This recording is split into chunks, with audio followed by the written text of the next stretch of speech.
Hello future officers 30 December 2024 চনৰ daily current affair এনালাইসিছলৈ সকলোকে স্বাগতম জনালো যদিহে আপোনালোকে আমাৰ প্ৰিলিমছ ক্ৰেশ কোৰ্সৰ স্পেশাল অফাৰ অৱেইল কৰিবলৈ খুজিছে তেনেহলে অতি সোনকালে পলম নকৰি তলত দিয়া কন্টেক্ট নম্বৰটিত যোগাযোগ কৰি নিজৰ সিট এটি ৰেজিষ্টাৰ কৰি ল'ব পাৰে তাৰ উপৰি আপোনালোকক জনাই থওঁ যে কম্পিটিশন কেয়াৰে প্ৰিলিমছ টেষ্ট সিৰিজ লৈ আনিছে য'ত আপোনালোকে অৱেইল কৰিবলৈ সক্ষম হ'ব 40 টেষ্ট নতুবা 60 test if you are interested তেনেহলে অতি সোনকালে ইয়াত দিয়া কন্টেক্ট নম্বৰটিত যোগাযোগ কৰি ৰেজিষ্টাৰ কৰিব পাৰে তেনেহলে আহক আজি মোস্ট ইম্পৰ্টেন্ট টপিকস সমূহ আমি চাওঁ প্ৰথমে আমি ইনসাৰ্জেন্সি নৰ্থ ইষ্ট ষ্টেটৰ ইনসাৰ্জেন্সিৰ ওপৰত আমি আলোচনা কৰিম অসম সাহিত্য সভা GS5 ৰ কাৰণে ইম্পৰ্টেন্ট আমি আলোচনা কৰিম জাজেছ অফ ইণ্ডিয়াৰ ওপৰত আলোচনা কৰিম ষ্টেটিক পোৰশন ইণ্ডিয়ান পলিটিত ইম্পৰ্টেন্ট হয় প্ৰি AI নু কি হয় আমি সাম প্ৰিলিমছৰ বাবে আৰু PM অভিম নু কি হয় প্ৰিলিমছৰ বাবে আমি অলপ চাবলৈ চেষ্টা কৰিম আৰু যদিহে আপোনালোকে আমাৰ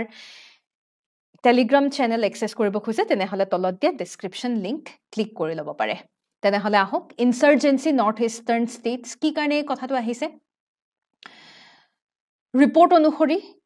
ইনসাৰ্জেন্সি বা ভায়োলেন্স বিশেষকৈ মিলিটেন্সি ইনসাৰ্জেন্সি এনে ধৰণৰ ইস্যুজ বিলাক অলপমান বৃদ্ধি পাইছে হিংসাত্মক কাৰ্যসূচী আসলতে অসম তথা নৰ্থ ইষ্টত হিংসাত্মক কাৰ্যসূচী বৃদ্ধি পাইছে যোৱা এবছৰত আৰু সেই কাৰণে নিউজত ওলোৱা আমি দেখা পাইছো আৰু এই ৰিপৰ্ট বেলেগ কোনো নহয় এই ৰিপৰ্ট আমাক মিনিষ্ট্ৰি অফ হোম এফেয়াৰ্স এই ৰিপৰ্টটো দিছে য'ত প্ৰাইমেৰিলি আমাৰ উত্তৰ পূৰ্বাঞ্চলত হিংসাত্মক কাৰ্যসূচী বৃদ্ধি পোৱাৰ মূল কাৰণ হৈছে দ্য এথনিক struggle in মণিপুৰত মেইটেই কুকিসকলৰ যেটো আমি ইস্যুজ দেখা পালো যোৱা বছৰৰ পৰা এটো এটা বিৰাট ডাঙৰ কাৰণ আৰু সেই মণিপুৰত হিংসাত্মক কাৰ্যসূচীৰ বাবে ওভাৰঅল নৰ্থ ইষ্টত ইনসাৰ্জেন্সিৰ ৰেট বাঢ়ি যোৱা বুলি ৰিপৰ্টে জনাইছে ষ্টেটিষ্টিক্স অনুসৰি আপোনালোকে চাওক 2021 ৰ পৰা 2023 চনত গ্ৰেজুৱেলি আমাৰ ইনসিডেন্টছ সমূহ বৃদ্ধি পাইছে হয়নে 243 ইনসিডেন্টছ আমি দেখা পাইছো সিভিলিয়ানৰ ক্যাজুয়ালিটিজ বাঢ়িছে সিকিউৰিটি পাৰ্সনেলৰ ক্যাজুয়ালিটিজ বাঢ়িছে তো আমি এনেকুৱাকে ষ্টেটিষ্টিক্যাল ৰিপৰ্ট আমি দেখা পাইছো ষ্টেট ওয়াইজ যদি আপুনি ইনসাৰ্জেন্সি চাই নৰ্থ ইষ্টত আটাইতকৈ বেছি মণিপুৰত দেখা পাব নাগালেণ্ডতো আছে অৰুণাচলতো হৈছে অসমতো আমি কিছুমান কেसेस দেখা পাইছো কিন্তু আনহাতে মেঘালয় মিজোৰাম ত্ৰিপুৰা সিকিম ইত্যাদিত যথেষ্ট পিসফুলি বুলি আমাক ডেটাই কৈছে আৰু যেহেতু ওভাৰঅল চাব গলে ইনসাৰ্জেন্সি বা এনে ধৰণৰ হিংসাত্মক কাৰ্যসূচী অশান্তিৰ য'ত বেছিকৈ সৃষ্টি হয় সেই অঞ্চলসমূহক বিশেষকৈ ডিস্টাৰ্বড এৰিয়া বুলি ঘোষণা কৰা হয় ডিস্টাৰ্বড এৰিয়া ৰাইট ডিস্টাৰ্বড এৰিয়া বুলি কনসিডাৰ কৰা হয় আৰু য'ত ডিস্টাৰ্বড এৰিয়া বুলি ঘোষণা কৰে ডিস্টাৰ্বড এৰিয়াত আসফাই এটা স্পেশাল এটা ৰাইট পায় আসফা মানে হৈছে Armed Force Special Protection Act ঠিক আছে Armed Force বা Armed Forceৰ অলপমান কি বুলি কয় এতিয়া Armed Forceৰ পাৱাৰ disturbed এৰিয়াত বেছি ঠিক আছে disturbed এৰিয়া বুলি যদি ডেজিগনেট যদি চৰকাৰে যদি ডেজিগনেট কৰে আৰু বিশেষকৈ আমি দেখা পাইছো যে অসম মণিপুৰ নাগালেণ্ডৰ প্ৰায়ভাগ ডিস্ট্ৰিক্টৰ পৰা আসফা ৰিমুভে কৰিছে অৰুণাচল প্ৰদেশৰ ক্ষেত্ৰত ডিস্ট্ৰিক্ট ওয়াইজ নাই কিছুমান পাৰ্টিকুলাৰ পুলিশ ষ্টেচনত আসফা আছে অসমত চাব গলে 4খন ডিস্ট্ৰিক্টত আমি আসফাৰ প্ৰেজেন্স দেখিছো তাৰ মানে ডিস্টাৰ্বড এৰিয়া বুলি ঘোষণা কৰা হৈছে যেনে তিনসুকিয়া ডিব্ৰুগড় শিৱসাগৰ আৰু চৰাইদেউ এই 4খন ডিস্ট্ৰিক্টত বৰ্তমান আসফাৰ প্ৰেজেন্স আমি দেখা পাইছো ঠিক সেইদৰে মণিপুৰত আপুনি দেখা পাব কেইখনমান ডিস্ট্ৰিক্টত নাগালেণ্ডত কেইখনমান ডিস্ট্ৰিক্টত আপুনি দেখা পাব অৰুণাচল প্ৰদেশত কেইখনমান পুলিশ ষ্টেচন যেনে তিৰাপ চাংলাং আৰু লংডিং ডিস্ট্ৰিক্টৰ 3টা পুলিশ ষ্টেচনত আমি আসফাৰ প্ৰেজেন্স বা ডিস্টাৰ্বড এৰিয়া বুলি ঘোষণা কৰা আমি দেখা পাইছো এটা টেকনিক্যালি চাব গলে আজি এই ইনসাৰ্জেন্সি বা এই হিংসাত্মক কাৰ্যসূচী নাইকিয়া কৰিবৰ কাৰণে আসফাৰ নিচিনা যেনেকৈ powerful special armed forces special power act যেনেকৈ আমাক দিয়া হৈছে armed forces special protection act নহয় আই এম ৰিয়েলি সৰি প্ৰটেকশ্যন এক্ট নহয় armed forces special power act যিদৰে আছে ঠিক সেইদৰে পুলিচ ফোৰ্সৰো প্ৰেজেন্স আমি দেখা পাইছো বিভিন্ন ধৰণৰ বেটেলিয়ন আমি দেখা পাইছো বিভিন্ন অঞ্চলত আমি বেটেলিয়ন ইত্যাদি থকা আমি দেখা পাইছো যিয়ে বিভিন্ন ধৰণৰ বেটেলিয়ন সমূহৰে ইনসাৰ্জেন্সি ইত্যাদি নিৰ্মূল কৰিবলৈ বিশেষকৈ ফোকাস কৰিছে ওভাৰঅল মণিপুৰৰ কাৰণে এবাৰ হিংসাত্মক কাৰ্যসূচী ওভাৰঅল নৰ্থ ইষ্টৰ ডেটাত ইনক্ৰিজ হোৱাটো দেখা পাইছো কিন্তু তথাপিও ক'ব লাগিব যে চৰকাৰে বহুখিনি ইনসাৰ্জেন্সি নাইকিয়া কৰাৰ বহুখিনি প্ৰচেষ্টা চলাইছে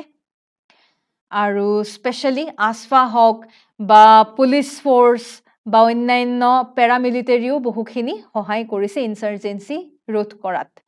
আৰু ইনসাৰ্জেন্সি নাইকিয়া কৰাটো খুবেই প্ৰয়োজনীয় কাৰণ আমি শান্তি বজাই ৰাখিব লাগিব যত শান্তি নাথাকে তাত কেতিয়াও উন্নতিও নহয় সেই কাৰণে we need to put efforts on maintaining peace and stability বিশেষকৈ ষ্টেট আৰু সেন্ট্ৰেল এজেন্সিৰ মাজত অলপমান কোলাবোৰেচন থাকিলে সুবিধা হয় আৰু ওভাৰঅল আমি প্ৰপাৰ সকলোৰে মাজত আমি প্ৰপাৰ ইনিশিয়েটিভ ল'ব লাগে মানুহেও যাতে শান্তিত থাকিব পাৰে হেমতে আমি ইনিশিয়েটিভ ল'ব লাগে যাতে আমি সকলোৱে শান্তিত থাকি পেলাই আগবাঢ়ি যাব পাৰো মেইনছ প্ৰেক্টিস কোৱেশ্চনটা ৰখা হৈছে analyse the reasons for the resurgence মানে পুনৰ উত্থাপন হৈছে insurgency related violence in the northeastern states of India majorly তাৰমানে আপুনি Manipur crisis-or ওপৰত আপুনি আলোচনা কৰিব লাগিব with a special focus on the ethnic strife in Manipur. Discuss the measures needed to address these challenges. উত্তৰটি লিখিবলৈ চেষ্টা কৰিব তেনেহলে আমি আগবাঢ়িছো GS5 ৰ খুবেই ইম্পৰ্টেন্ট এটি টপিক অসম সাহিত্য সভা অসম সাহিত্য সভাৰ নতুন সভাপতি প্ৰেসিডেন্ট ভাইস প্ৰেসিডেন্ট ইলেকশন হল নতুন প্ৰেসিডেন্ট ভাইস প্ৰেসিডেন্ট আমি দেখা পাইছো হয়নে আৰু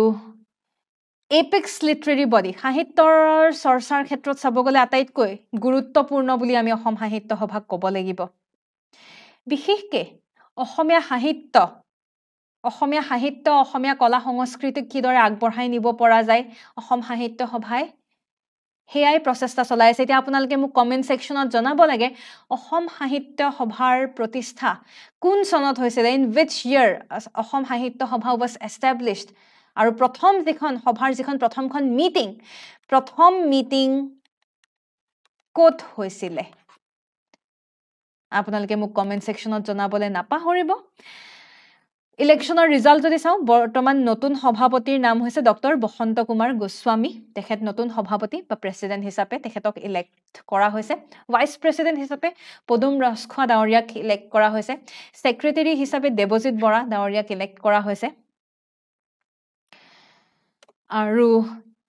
নতুন সভাপতিৰ বিষয়ে যদি ক'বলৈ যাও তেখেত আসলতে গোলাঘাটৰ বৰ্তমান তেওঁ জোৰহাটত থাকে তেওঁ বিভিন্ন ইনষ্টিটিউচনত এগৰাকী শিক্ষক ৰূপে তেওঁ নিজৰ মানে তেওঁ সাৰ্ভ কৰিলে বহু বছৰ ধৰি আৰু অসম সাহিত্য সভাৰ হৈতেও বহু বছৰ ধৰি তেওঁ আসলতে এছ'চিয়েট হৈ আছিল জড়িত হৈ আছিল 1999 পৰা 2003 চনলৈকে তেওঁ ইনফেক্ট সেক্ৰেটাৰী ৰূপেও অসম সাহিত্য সভাৰ সেক্ৰেটাৰী ৰূপেও আছিল দেই তেওঁ ফোকাস কিহত কৰিছে বিশেষকৈ ফোকাস কৰিছে কিদৰে সাহিত্য সভাই কিদৰে নিজকে আৰু ষ্ট্ৰেংথেন কৰিব পাৰে বিশেষকৈ অসমীয়া সাহিত্যক আমি কিদৰে আগবঢ়াই লৈ যাব পাৰো আৰু বিশেষকৈ ধ্ৰুপদী ভাষা ৰূপে অসমীয়া ভাষাই মৰ্যাদা লাভ কৰাৰ পিছত এটা সাহিত্য সভাৰ ৰোল ডেফিনেটলি ইনক্ৰিজ হৈছে অফ কোৰ্স সকলোৰে হৈতে একে লগ হৈ পেলাই আমি কিদৰে আমাৰ ভাষাক আগবঢ়াই নিব পাৰো এয়া ফোকাস এৰিয়া পদুম ৰাজখোৱা ডাঙৰীয়াৰ বিষয়ে যদি ক'বলৈ যাওঁ তেখেত এগৰাকী একাডেমিচিয়ান এগৰাকী লিখক আৰু অলমোষ্ট একেই ভিজন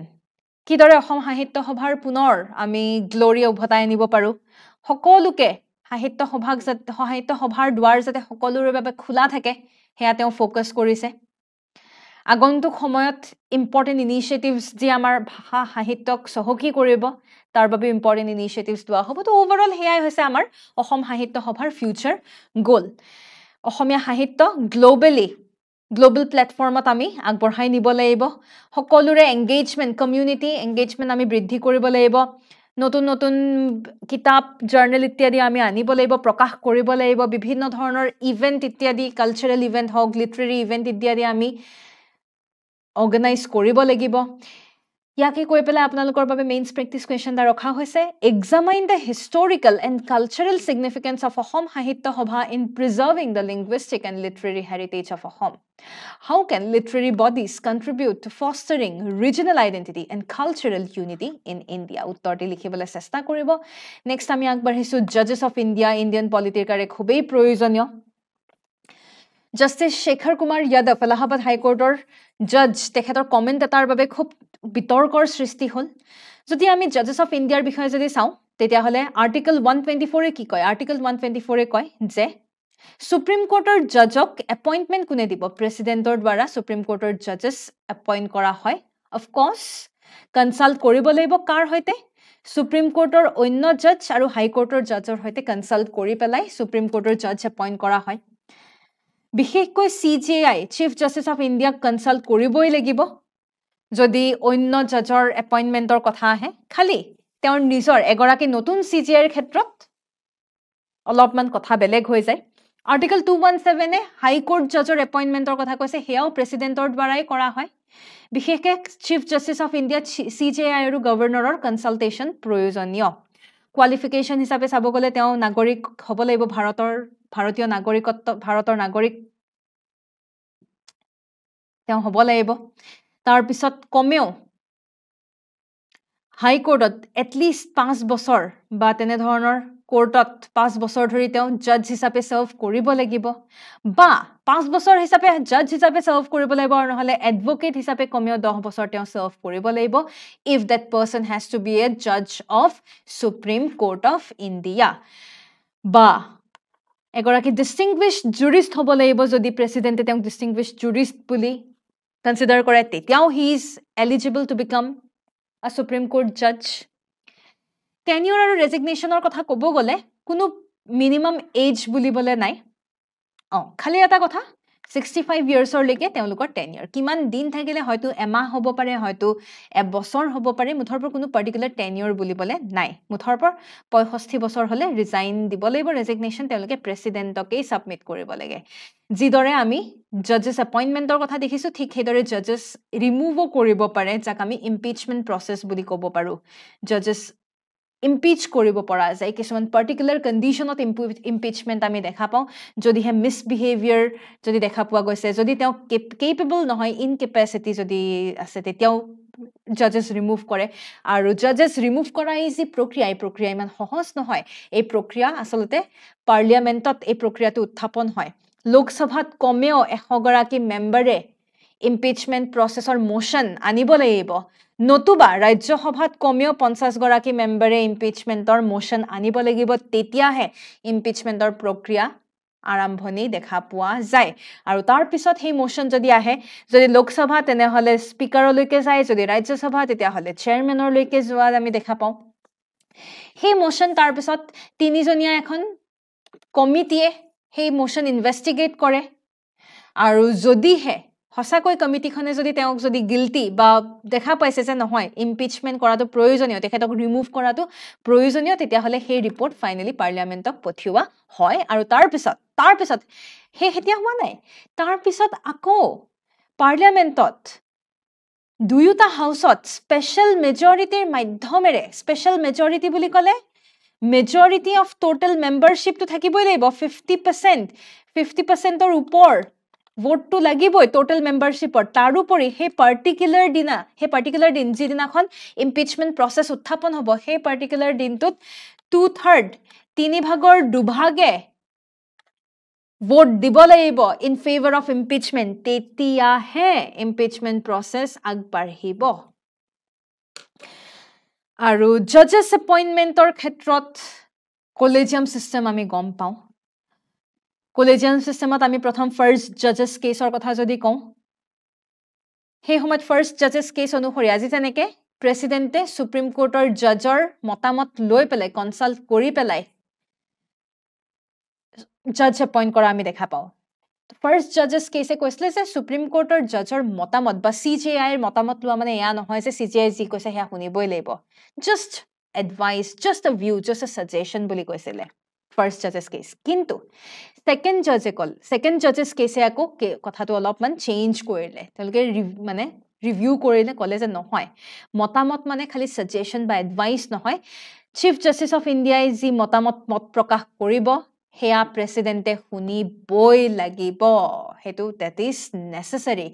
তাৰ মানে এগৰাকী সুপ্ৰিম কোৰ্টৰ এগৰাকী জাজ যদি এপইন্ট কৰিব লাগে তেনে হলে chief justice of India plus আৰু এক্সট্ৰা দুগৰাকী জাজৰ মতামত লৈ পেলাইহে প্ৰেসিডেন্টে কি কৰিব পাৰিব তেতিয়াহে প্ৰেসিডেন্টে এগৰাকী নতুন জাজ এগৰাকী এপইন্ট কৰিব পাৰিব থাৰ্ড জাজেস কেছে কি ক'লে থাৰ্ড জাজ কেছে ক'লে যে CJI প্লাস দুগৰাকী জাজ নহয় এবাৰ চাৰিগৰাকী জাজৰ মতামত লাগিব তাৰ মানে অকল আগতে কি আছিল আগতে 1 CJI plus 2 judge 1 plus 2 আসলে এতিয়া 1 plus 4 হৈ গল তো চাৰিজন এক্সট্ৰা জাজৰ সিনিয়ৰ মোস্ট জাজৰ মতামত অনুসৰি হে নতুন জাজ এপইন্টমেন্ট কৰিব পৰা হ'ব থাৰ্ড জাজেস কেস তেনেকে গৈ পেলাই ফোৰ্থ জাজেস কেস 2015 চনত আহিছিলে যত তেওঁলোকে যত আমাৰ পাৰ্লিয়ামেন্টে এখন কমিটি এখন বনাইছিলে National Judicial Appointment Commission এখন বনাইছিলে যত কলেজিয়াম সিস্টেমটো তেওঁলোকে নোহোৱা কৰিবলৈ চেষ্টা কৰিছিলে কৈছিলে যে কলেজিয়াম সিস্টেম যত জাজেছৰ মতামতেৰে নহয় proper appointment proper quality proper appointmentere আমি proper appointment হ'ব সুপ্ৰিম কোৰ্টৰ জাজ হ'বৰ কাৰণে কিন্তু এই ফোৰ্থ জাজেস কেছটো সুপ্ৰিম কোৰ্টে null and void বুলি strike down কৰিলে কিয় strike down কৰিলে এই কাৰণে strike down কৰিলে because our constitution has already told regarding the independence of judiciary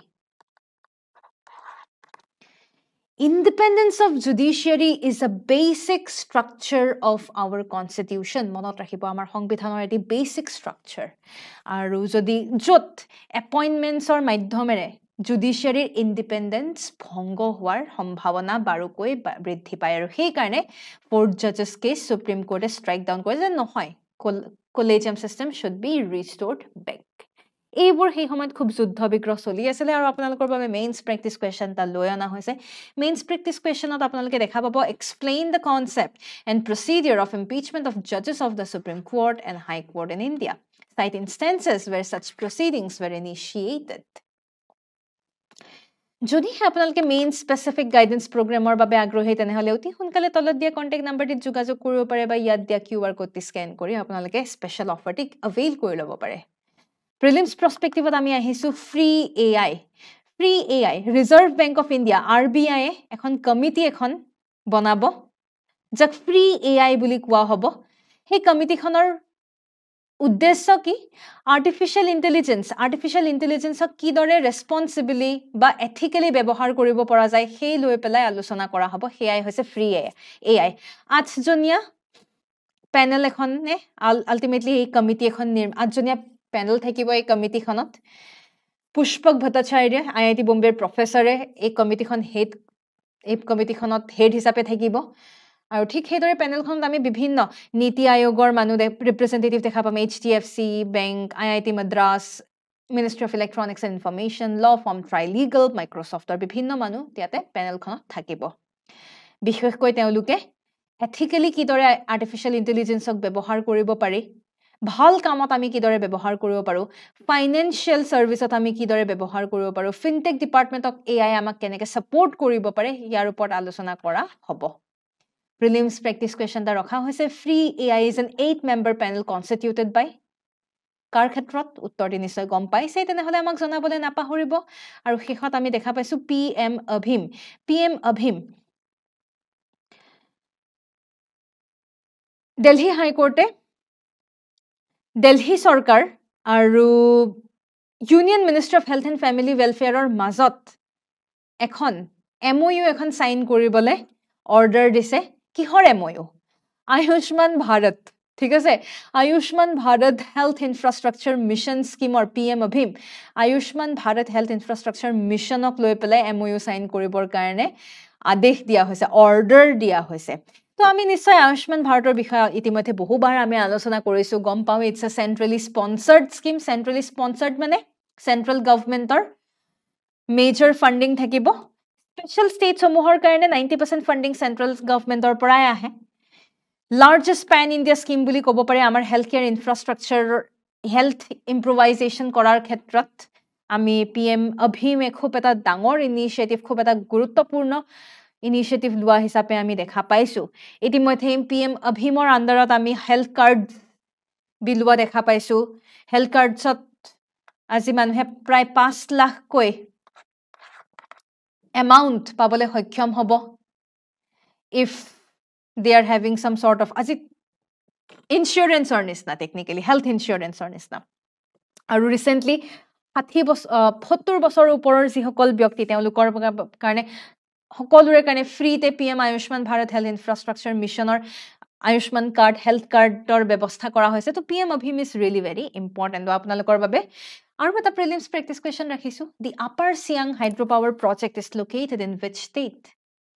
উত্তৰটি জনাবলৈ নাপাহৰিব অসম মণিপুৰ মিজোৰাম নে অৰুণাচল প্ৰদেশ উত্তৰটি জনাবলৈ নাপাহৰিব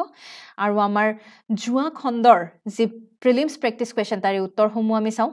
which ministry has introduced the Rashtra Parv website an app to provide convenient access to information about national festival উত্তৰটি কি হ'ব idea এটা আমি লগাব পাৰো ডেফিনেটলি উত্তৰটি হ'ব আমাৰ ministry of defence Rashtra Parv website ঠিক আছে wealth tax act কোন চনত আগতে ইন্ট্ৰোডিউস কৰা হৈছিল উত্তৰটি হৈছে 1957 ত wealth tax act ইন্ট্ৰোডিউস কৰা হৈছিল আৰু এআই আছিল আজিৰ সবিশেষ যদি আপোনালোকৰ কিবা ইনকুৱাৰি থাকে তেনেহলে ইয়াত দিয়া কন্টাক্ট নম্বৰটি যোগাযোগ কৰিব পাৰে বা ইয়াত দিয়া কিউআৰ কোডটি স্ক্যান কৰি আপোনালোকে নিজৰ কোৱেৰি সমূহ ৰেজ কৰিব পাৰে ইয়াকে কৈ পেলাই ধন্যবাদ জয় আই অসম